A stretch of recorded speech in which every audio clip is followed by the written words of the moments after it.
Hi everyone, in this video I will show you how to change video mode on your iPhone. So I will show you step by step how to change your video quality on any iPhone. This is the iPhone. On your iPhone you go to main menu and then press settings here. Settings. On settings scroll down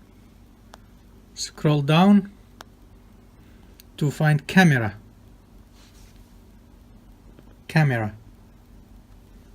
Click on camera and then go to record video.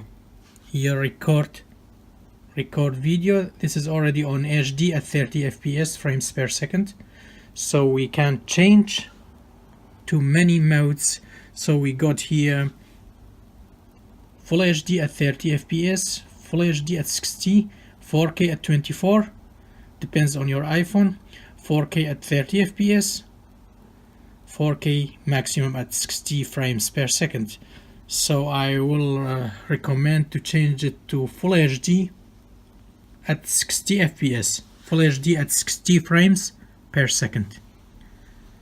Then once you done that, go back and then you can click on camera. You can record video. Click on video. When you record the video, it will be in full HD mode at 60 frames per second. Thank you for watching. Please share and subscribe. Bye.